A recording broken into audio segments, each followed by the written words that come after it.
Hi everyone, I'm Jennifer and I want to talk to you today about my book, Potatoes for Pirate Pearl.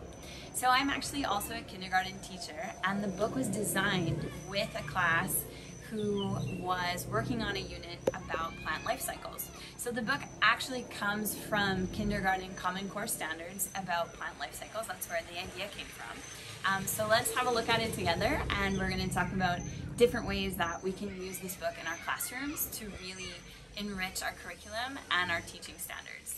So I love this spread. The illustrator's Chloe and she's done an incredible job with all of the illustrations.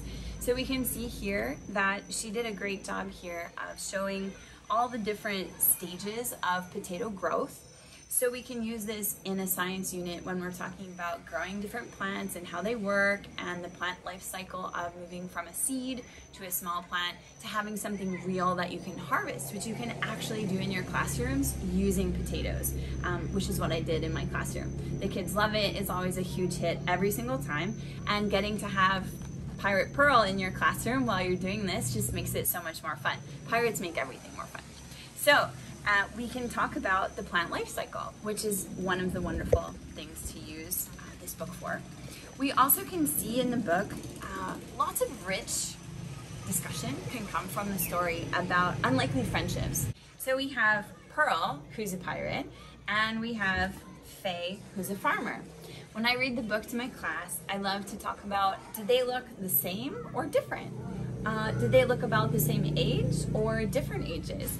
And this is just a really great springboard to have a conversation about intergenerational friendships and the way that we can make friends with people who are from different backgrounds, different cultures, who don't look the same as us, and how that can look in our classroom as well. So we have this great base as well to discuss social emotional concepts such as friendship. As well, Chloe has done an incredible job of working into the story something that Pearl's been doing the whole time that is not actually okay. So we can talk with our students as well about the concept of stealing, about taking things that aren't ours, and if that's something that belongs in our classrooms, in our homes or not. And then we have this nice wrap up at the end about forgiveness. So even when we do something wrong, there's always room for forgiveness and room for growth together, which Chloe illustrated so beautifully. So this is actually my favorite illustration. I think she did such a nice job of showing their relationship and wrapping things up on that forgiveness note. If we go back to this illustration here, we can see that Faye and Pearl are cooking together, which is a wonderful and interactive thing that we can do in our classrooms and in our homes. So if you're interested in working on this with your students, at the end of the story, once Pearl goes home, we have all this fantastic back matter where if you do want to grow potatoes with your class, there's instructions on how to do that really easily.